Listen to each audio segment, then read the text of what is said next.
Hey guys, welcome back to another episode of the OHM Podcast. And this week I'm joined by Tony Christenson, co-founder at Brick Social. We previously had his partner Toby on, and Tony is the ads maestro responsible for their $400 million in brand revenue generated. So first off, Tony, it's great to have you on the podcast. Thank you for joining me. Yeah, I'm excited to dive in today. Thanks for having me. Perfect. Well, look, jumping straight into it then, we like to do a quick fire round of questions just so that our guests can get to know you a bit better. Can I kick off with that? Yeah, let's do it. Perfect. Okay.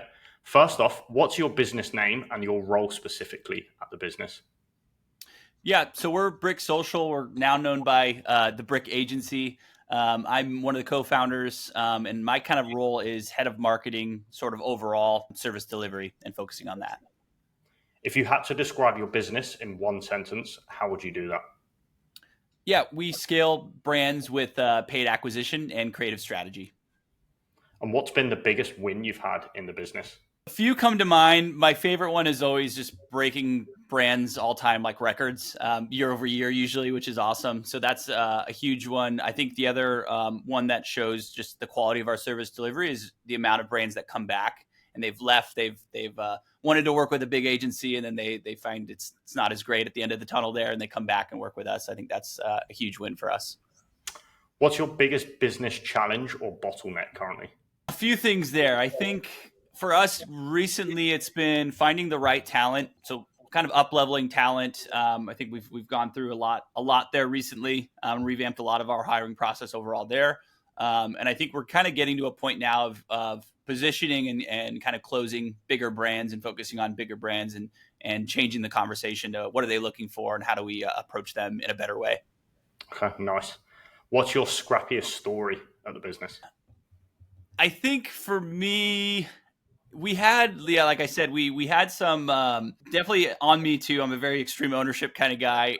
We've made some bad hires in the past, and there was one that come to mind that basically didn't work out very well. Client wasn't happy. They were doing mostly Google ads, and it was one of those things where I had to jump into the ad accounts, start running the things kind of on my own, met with the client one-on-one until they were kind of happy, turn things around. And from there, we ended up scaling them, I think specifically with Google and YouTube up to, $2 million a month in ad spend. So definitely a scrappy story, more of like getting more into the weeds, letting that guy go. And then, like I said, rebuilding a lot of our hiring process off the back end of that. Yeah. Okay. And how do you want your business to grow in the next 12 months? Yeah, I think Toby and I talked about this a lot lately. I'm still a lot involved in the day-to-day operations. I think internally with us, we want to hire an operations manager, really have someone be more like in between client issues that get escalated and getting me more removed from the brand. And then with that, having the team, again, extreme ownership is one of our values. So we really want the team to own kind of their roles and their areas. Having an ops manager kind of coordinate all of that, make things more efficient. And then from there, really just pumping out more content. We're talking about getting into doing like events with other brands that are out there, in-person events, I think would be really cool. And then maybe even getting into building like a course or community off the tail end of that too. So really just up-leveling the agency, me personally getting a bit more removed from the day-to-day operations and a bit more on the sales side, on more of the content side of things. Nice. Okay. That is the end of the quick fire round. So now we can kind of dig into things a bit more. So my next kind of thing I'd like to touch on is, and you've spoke to it slightly there, but the focus at Brick is on scaling brands, right? So using ads and kind of creative. Are there other levers that you pull outside of that? And typically kind of what would those be and what's the full suite of services?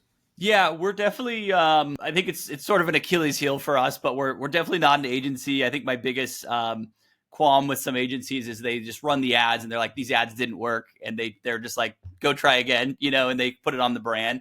we're one of the brands that might hurt us with scalability and whatnot and efficiency, but we're definitely a brand that rolls up our sleeves a lot more when it comes to things that aren't working and diving in there. So really scaling brands, we get into talking about things like price, positioning, kind of product pipeline, getting really deep into research on what we're seeing people talk about with the products, what they're looking for. Even if there's issues with the product, we might be mentioning it with the brand and just bringing it up a bit more and making it more on the front end of their mind. With that too, when we start working with brands, we do a pretty comprehensive site audit where we dive through the site and see what we can do to just remove friction, make things a bit more clear overall. And then with us, obviously, creative strategy is huge. I think ads are tending to get easier and easier with running. So it's really just rolling up our sleeves on the creative strategy side and really making sure clients know kind of what we need next from them. Some of our, I would almost say like half of our clients, we're helping with creative. The other half, they might have creative teams. So we really want to own a lot of that still, just to make sure our ads have the best success that they can have. So really getting granular on here's what we need, here's what we want you to say, here's like text overlays we might need, and being really specific there, I think is one of the things that makes us a bit different than some of the other agencies that are out there. So really driving the creative decision making and helping brands kind of and coordinate kind of along the way helps us a lot there with scale. So there's a lot to that, and it seems like quite a kind of wide spectrum. Is there a kind of standard playbook or kind of like order of which you'd roll things out when working with a new brand? Yeah, there's definitely some stuff that's moving at the same time, but a lot of times it's sort of like phase one. I would say before we even start working with a brand, we do a pretty comprehensive audit on a lot of their ad strategies, their creative that we're seeing. We usually can find gaps on foundational things like tracking that might be broken right away, and like easy things of like creative variety that might be being missed. So initially it's that first audit that we do. From there, we dive into research and we really go into review research, competitors, product market fit, SWOT analysis. How are people talking about the brand online and ad comments, Reddit threads, all that sort of thing. And from a lot of that data up front with the research, that kind of guides a lot of our strategies. So if we're seeing, 80% of the people are mentioning they bought this product for this use case or this main benefit, we then lean into that more and reflect that more for our ad strategy moving forward. We also have a pretty comprehensive, we call it like an ad variety checklist. So we try to go through and see like what types of creative haven't they tested, or maybe they have, but we think they didn't really give it a good shot, that we might want to kind of reestablish and retest. So really getting into there. So it's really like research up front, going into, the site CRO, tracking foundational stuff with tracking. And then from that, kind of pulling that research out and making a creative strategy based on that, and seeing what we can do there. From there, we get into testing, if I'm going like step by step. So we pull that research out, fix a lot of the site stuff, give them kind of opportunities on what they can fix there. Start testing. Most of our tests, we really like to do like quick static, bold statement style ads to see what works from that research. Does, reason A resonate as much as people said it did in the research that we've done versus B versus C? If we see that work more, we might reflect that with ambassadors and other people on the team to do videos and mention those things again. And then kind of the next phase, feel free to interject if this isn't making sense. I know I'm jumping around a bit here, but basically we test through statics from the research. Then we go into videos and testing more there. And then it might be building out landing pages more specifically for what we see work again. So it's sort of having the research kind of and making it data driven from the start, seeing if that still reflects what we're finding, and then using that data moving forward more and more.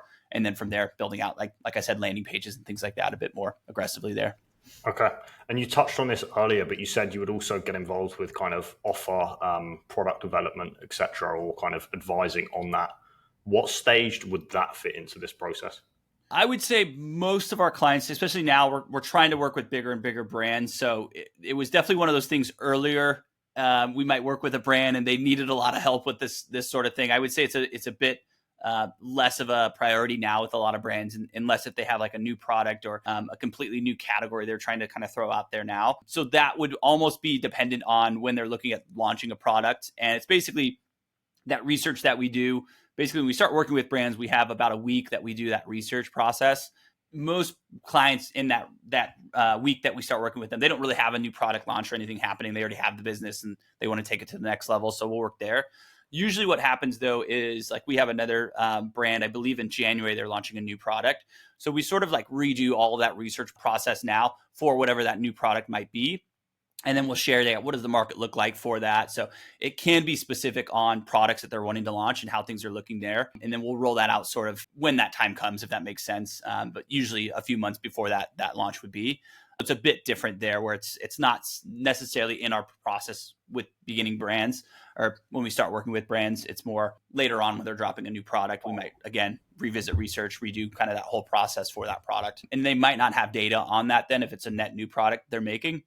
So it's a lot more of diving deeper into how are people talking about these products in the market, looking at like things like Amazon reviews, competitors that are out there that might already be offering that product, and trying to extract as much data as we can from that to then kind of the whole thing is we're just reverse engineering, right? So we're not guessing, say this and that. It's instead let's use data to kind of tell us what to say and kind of reflect what we're finding and extracting from reviews and kind of sentiment online. Yeah. Okay. So am I correct in saying that kind of the ad space and how you see it has evolved to, the main or the initial bit being, fixing technicals, but then really coming up with angles and testing different angles and then scaling based on kind of creative volume and more optimal landing pages? Yeah, I think that's the biggest thing now. A lot is, and I've been, in the ad space now almost 10 years, I want to say, maybe 9 years or so. So definitely been in the space from the golden days to kind of where it's at now. And yeah, it's changed a lot. It's just a lot more platforms now post iOS. There will a lot more like give us the levers, give us the control. We'll kind of adapt things how we see fit. Don't even do targeting as much now, or they're, even if we add interest groups, Facebook's still going to maybe go outside of those interests that we add. So a lot of that's changed. So a lot more of it now is, really just getting down to the strategy. And with that too, back to some of our process too, when we get into doing a lot of that research too, we'll find what are these top like benefits, what are the top pain points that we might want to hit on that people are buying the product for to solve. And then usually we'll also go and we'll look at that site, sort of in that CRO audit, but a bit later too. We'll look at, does like the homepage, does the product page also reflect what we're finding in the research? I would say probably like 80% of the time, we're still missing like some of these key points that we're finding in research that a brand might just be completely missing on their site or their product page. So we kind of have a feedback loop there too, where we can then kind of tell them, I would change, your product description, kind of throw these points in here a bit more, kind of change the order a bit in this direction a bit more too. So a lot of this is just guiding and kind of fueling itself kind of along the way.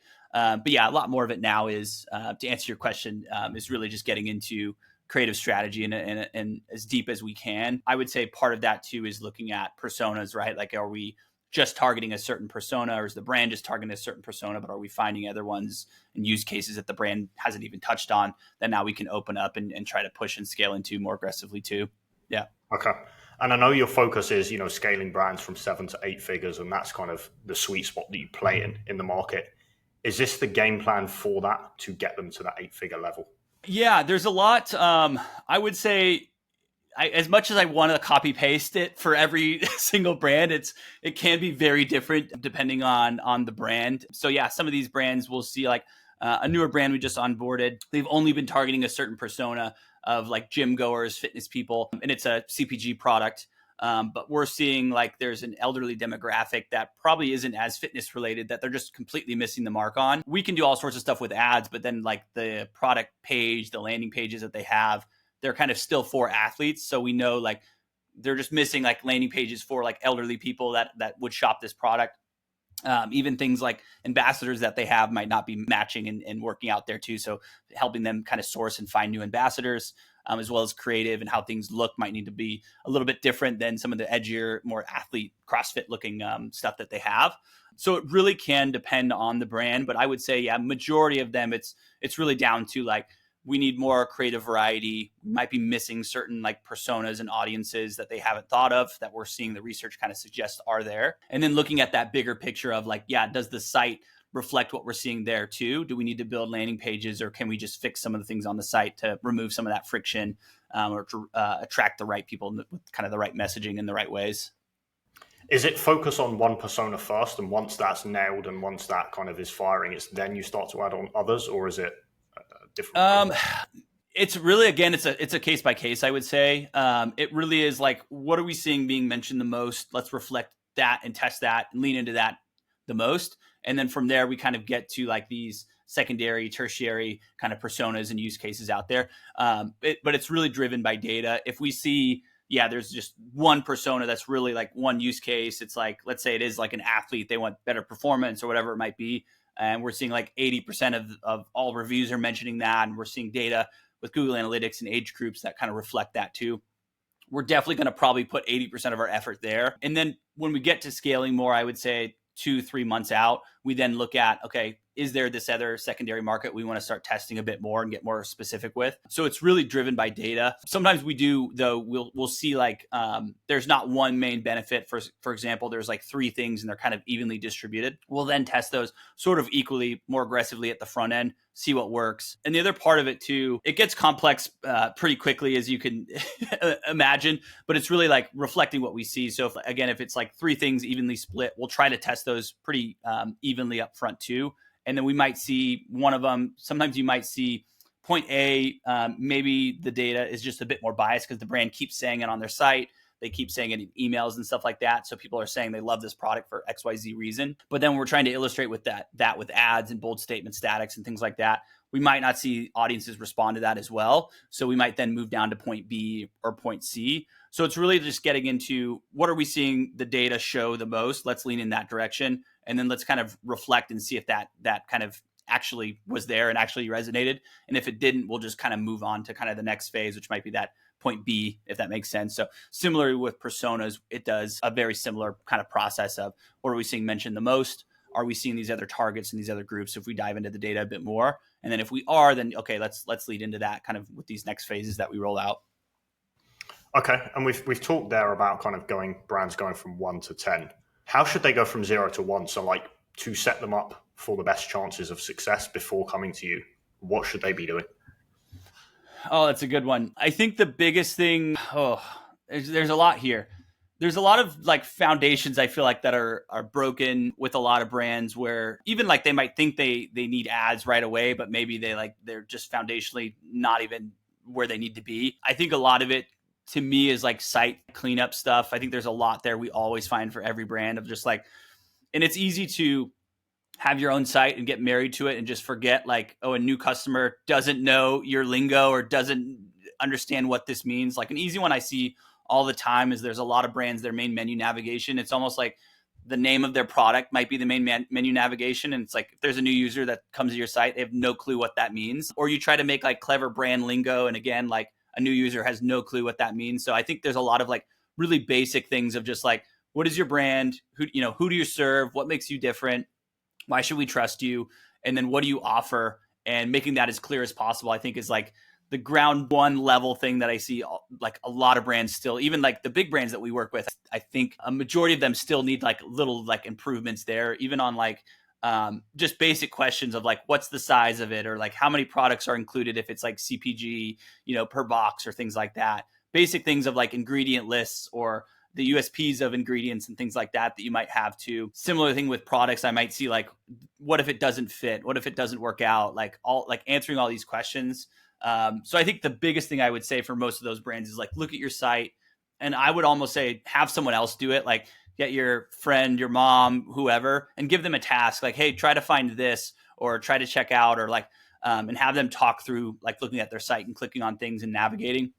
I think there's so much friction from what I've seen, again, even with some of the bigger brands we work with, where they lose sight of some like the very simple, like just organizational things and they might have too much distraction and things on their site. I think that's a big one. The other like main one I would say too, kind of we got out of working with a lot of these like smaller, newer brands because sometimes like there might not be a product market fit or the customer service might not be dialed in either.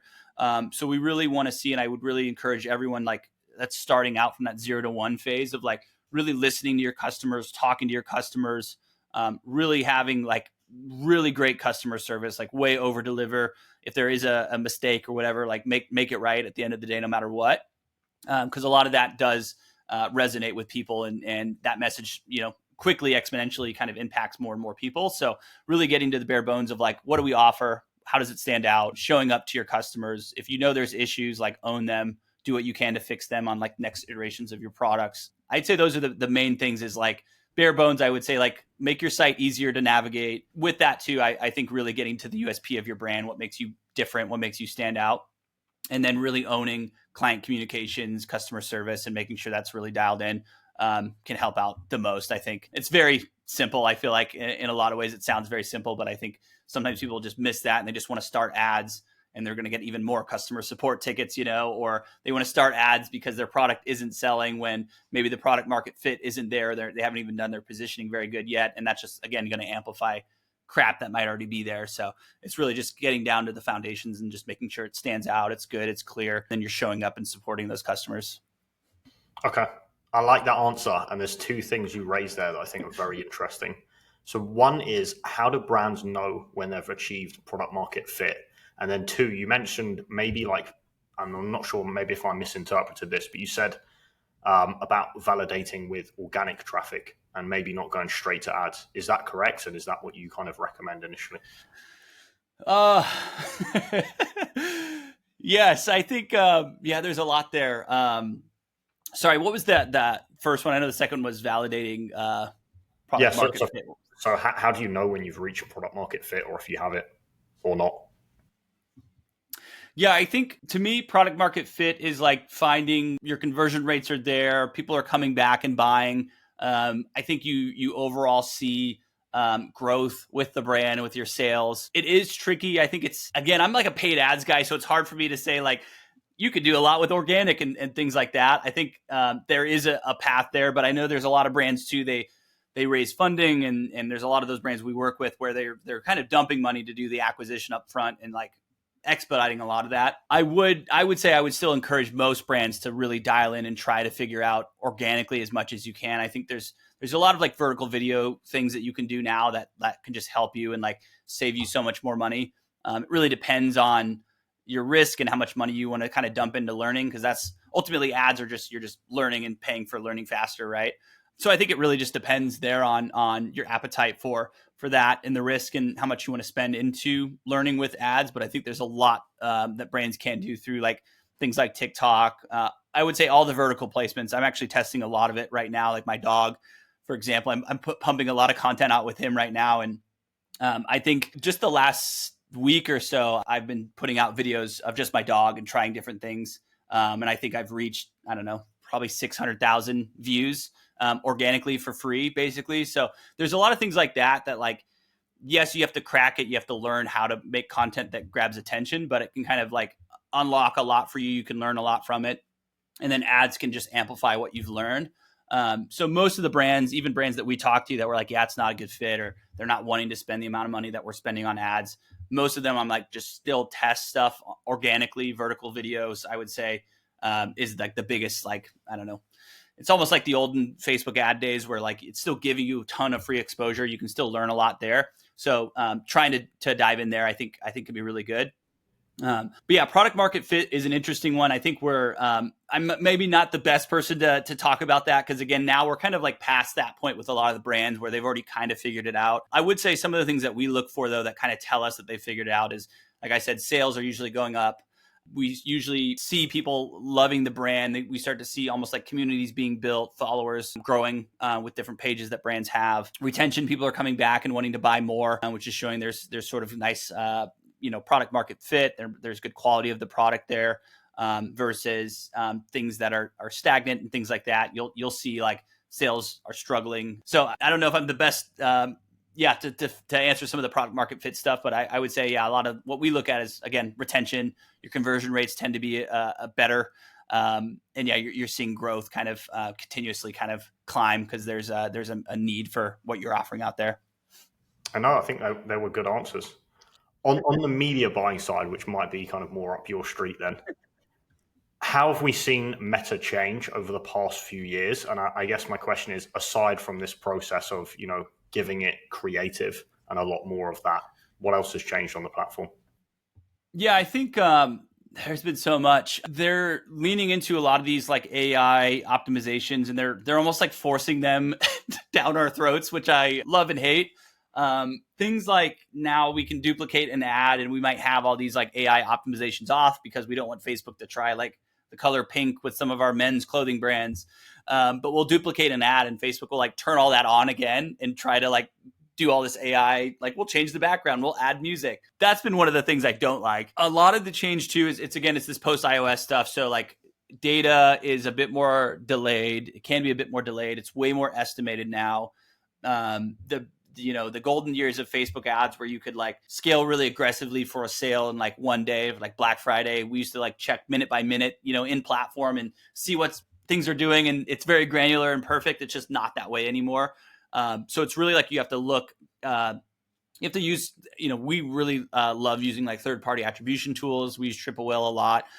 So that can help give us the story a bit faster, a bit more clear, which is great. We're looking at, bigger metrics, MER, cumulative ROAS, cumulative NC ROAS or whatnot, cumulative CPA a bit more. So I think shifting kind of perspectives of how you're looking at the metrics kind of has to change now because a lot more of it's estimated in platform. And then I think both, like I'm a nerd with Google and Facebook. I think both of them are trying to do more of like, let us run like one campaign and we'll do everything for you. And I love and I hate that. I think there's a lot of issues with that where you're not sure with a lot of this stuff now, and they're getting better at it, but it's almost like they're mixing or trying to mix remarketing, top of funnel, bottom of funnel type of stuff all together in one campaign type. And you're not as sure which way the spend is going to go day over day.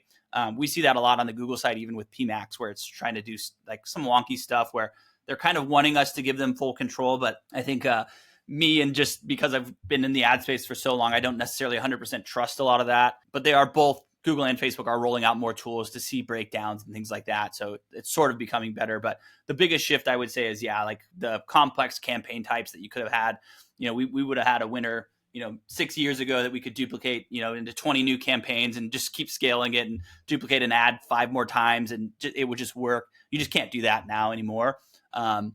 And just Facebook with their latest like meta summits and stuff, they're just like, you have to consolidate way more now. So like it's common even with our very high spending ad accounts, like we might have 5 campaigns or something at like most, or 6 or something, where before we might have had 20.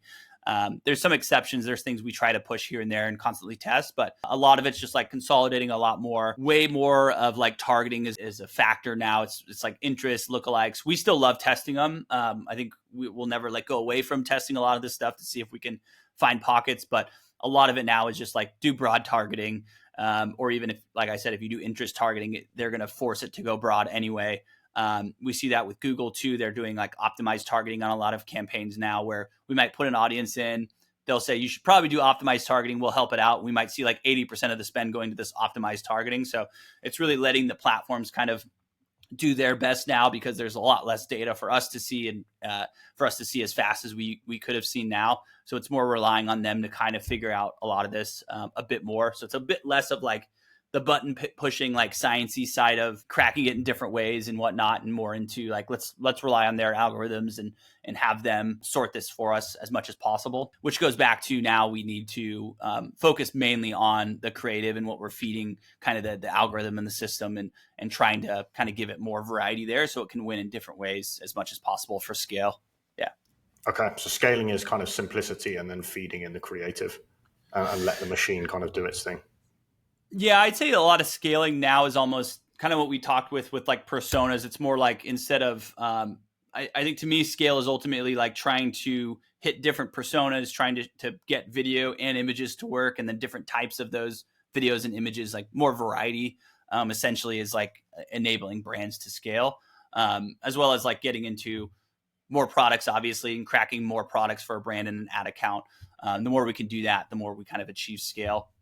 Where, like I said, before one campaign was working great, we could duplicate it 10, 20 times and just ramp up the budget and it just worked. That's going away now. And it's more like, all right, we have to get multiple types of creatives to win and scale in different ways that way. Yeah. Okay. So it's more kind of horizontal scaling than kind of going deeper on the same type. Got it. Yeah. Yeah. Okay. And you touched there on kind of Google as a platform.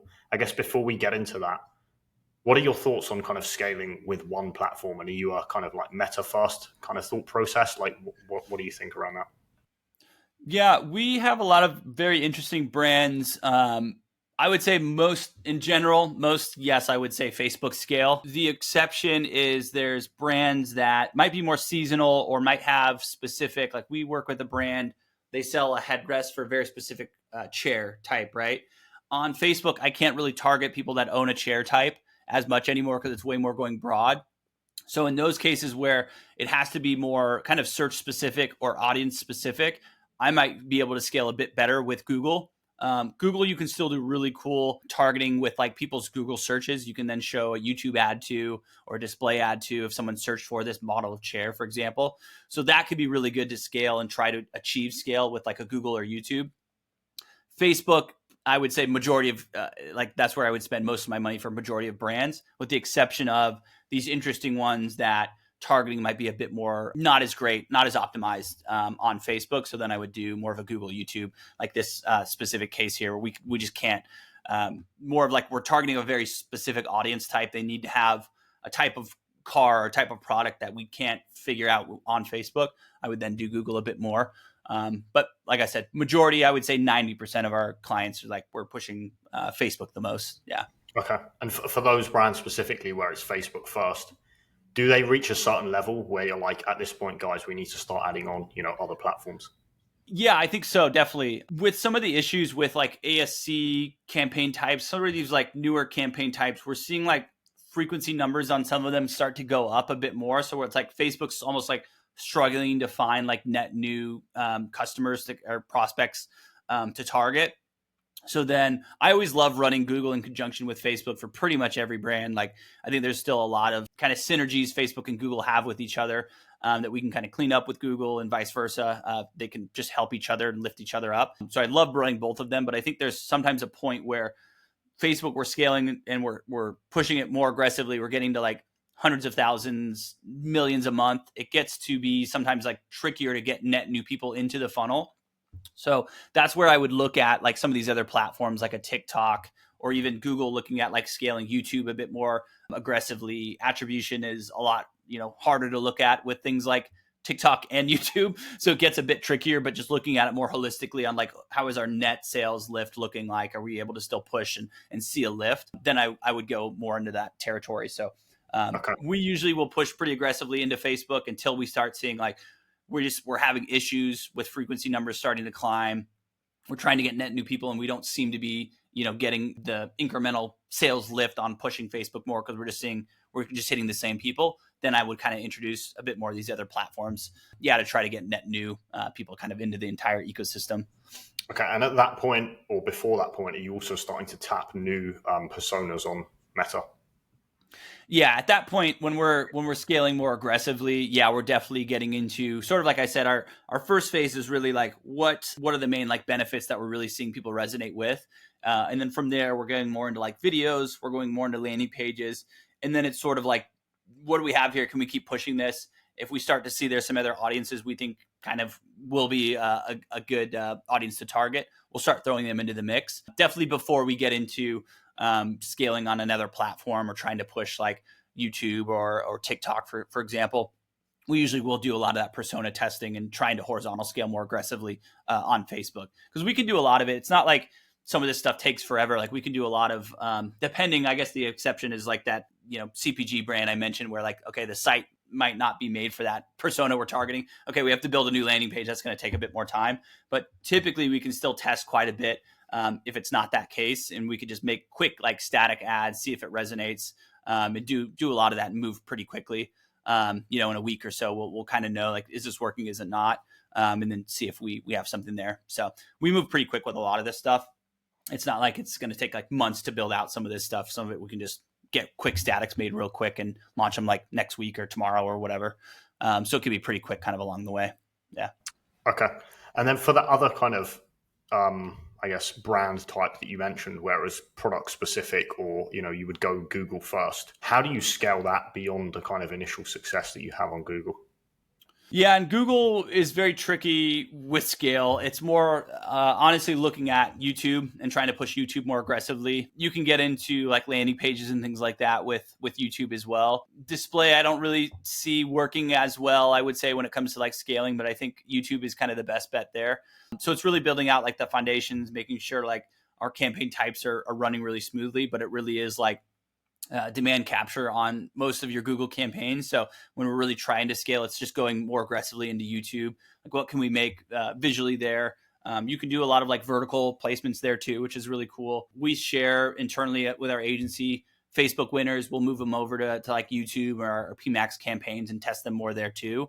So there's cool like synergies we can do there. But a lot of YouTube is how we're going to scale. So there's other campaign types. They're trickier. You have to have your expectations a bit lower, but like conquest search, so like going after competitor brand names, you can do. That's usually, we're pretty aggressively trying to scale, or maybe it's a competitive market. You kind of have to have different ROAS or CPA targets on competitors, because it's going to not be as great of a conversion rate as like your generic search campaigns there. Similarly with YouTube, you can do all sorts of stuff where you're showing up for, like I said, search terms that people have had, competitor terms that people have had. Now we're showing them YouTube videos.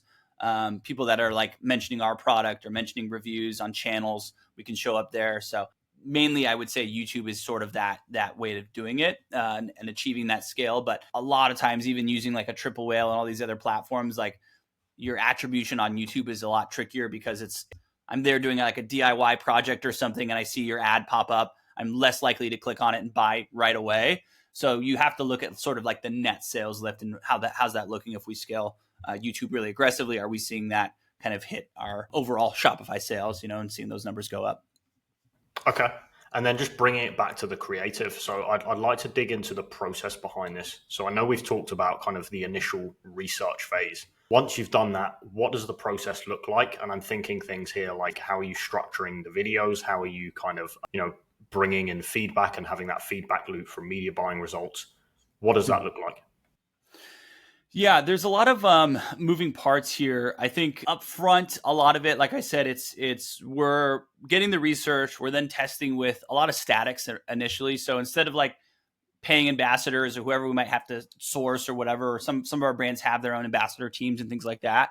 Instead of just like throwing all that data at them and just saying, try all these things that we just found works, we try to do statics first and test those like that. Like first week with a client, we're just testing tons of statics on like different bold statement style ads, what's working, what's not.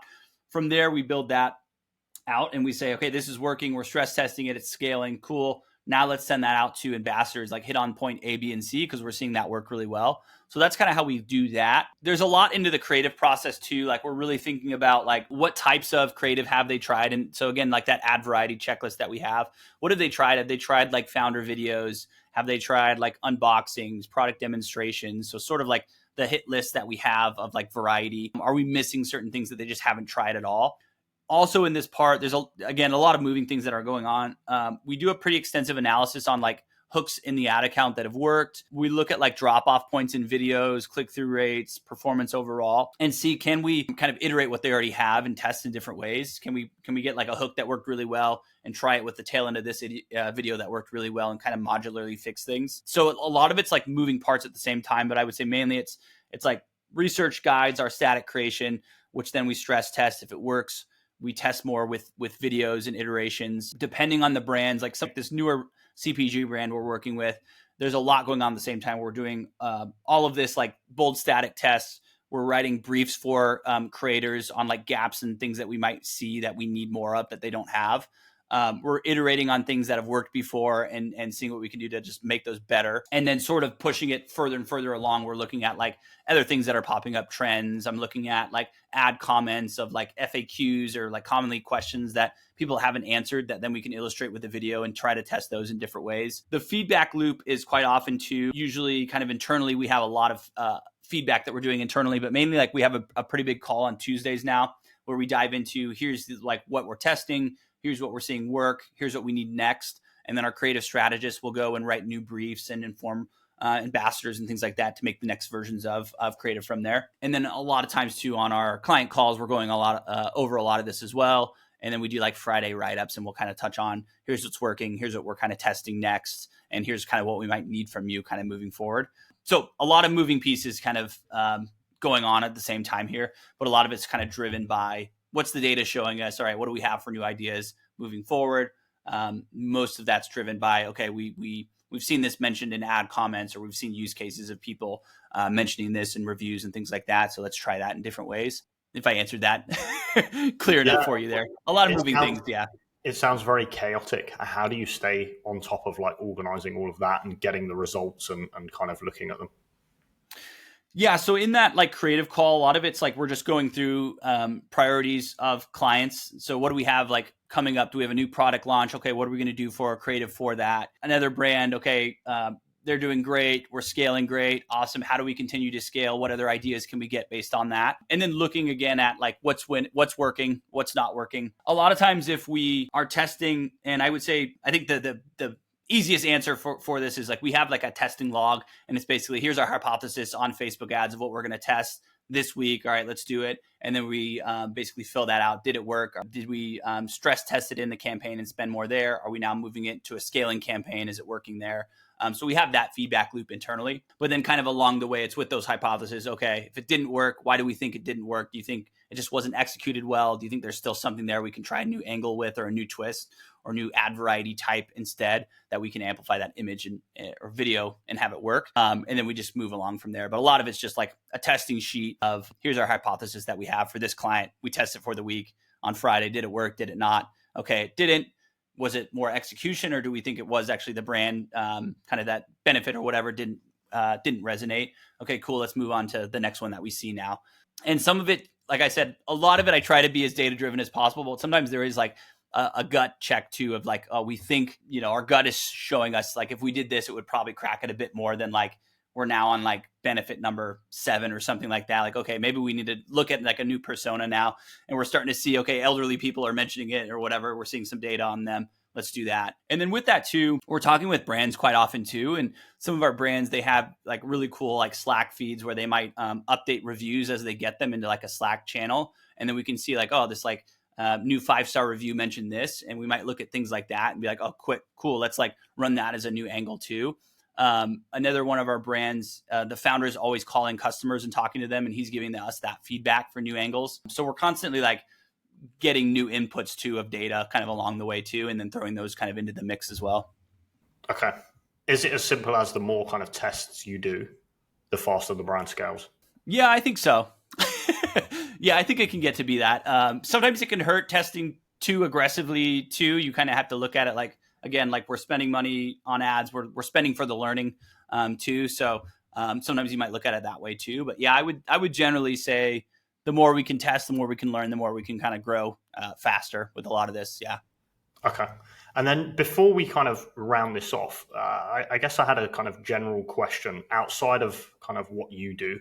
As you're scaling these brands, what kind of other bottlenecks emerge outside of kind of ads, creative, landing pages, etc.? And what infrastructure does a brand need to build out internally, or what other services do they need to look at to kind of support your scale? Yeah, I think a lot of the ones that I've seen, customer support is always one where like it just, we're scaling more aggressively. You're getting way more, even like ad comments. We don't handle ad comments. So that's something that like we need the brand to kind of sift through and go through, and you're getting a lot more of those. Some of them might be trolls, some might be real people, whatever it is. Like there's way more of that you're getting. I think product fulfillment's one of them too, and that's definitely one that just like diagnostics of like getting more products in, shipping more products out. We work with like a men's apparel brand, and we scale it pretty aggressively, and he's constantly telling us like, hey, we have like these sizes or these variants are getting low. Of course, it's always like the ad that's working really well, that now is like there's 5 left or something. So really getting on top of just like the economics of pacing and logistics of inventory, I think is a big factor for sure. And then I think too, with scale and a lot of these brands too, just to get to scale, it's like product pipeline and really focusing on like, what do we have coming next? Again, like back to customer service, what are people asking for next from our customer service there? Email, SMS, that kind of stuff, like dialing that in more definitely helps what we're doing. But I think ultimately for me, what I see when we get to scaling more and more, it's just like fulfillment, even making sure like backlogs don't get like out of hand. Like when we really scale, you can keep up with that demand. You can ship things out quickly. Like I said, product forecasting of just like, we need X amount of products this next month because we're going to keep scaling or whatever that is. That's huge. And then I would say, yeah, customer support is a big one. I'm sure I'm missing other ones, but those are the top ones that come to mind. I was going to say, like, what, because a lot of these founders are kind of, it's a founder-led business, right? So they might not get the finances, and they need to bring in like a fractional CFO or someone like that. Yeah. Are you suggesting things like that as well to people when you work with them? Yeah. I think a lot of the brands we work with, because at the scale we're at now, a lot of them kind of have that figured out really well. But yeah, I would say definitely like some of the earlier brands we worked with, they needed way more help on like, unit economics, like targets that they have internally. They might not have like, basic financials under wraps very, very well or very cleanly. But yeah, I think definitely as you get bigger too, that's a bigger deal, because they're just adding more into the mix of your whole business, right? And even like the customer support costs and all those costs for everything, fulfillment and picking fees and all that goes up quite a lot more too. So that's definitely a big one. For sure. Okay. Well, look, Tony, thank you so much for coming on. It's been great chatting to you. 2 final questions before we go. First off is, what kind of brand should reach out if they're interested in learning more, and where can they find you? Yeah, we look for a lot of e-commerce brands. So if you're an e-commerce brand, you're on Shopify, ideally, you're spending an incredible amount on ads. Let's say, you're spending $50,000 or more a month on ads. Maybe you have an agency that's doing that and you're not happy with that agency. You're looking for an agency that's a lot more proactive. They're in the weeds. You're not going to have to rely on asking them and staying on top of things, but they're going to be really aggressive with testing new things and growing your ad account. I think definitely reach out to us. They can find me. I'm at Tony Does Ads everywhere online. And then our agency is just bricksocial.co.uk. Perfect. And then final question is, do you think there's anyone else that we should have on the podcast next? Yeah, I think Eddie Malouf, if you know or have heard of him, I think he's a great one to talk to. He's just in the weeds of all of the agency things on all scales. So he'd be a really cool one. Another one that comes to mind is like Zach Stuck, if you know him. He's got an agency, and then also like he's starting some brands more recently too. So those are some 2 unique ones that I hear about a bit less on podcasts, I think, than like your typical e-com guys. So I'd say those 2 would be like more unique than like the typical people that I would say that I'm trying to avoid saying, so they're not on everyone's podcast.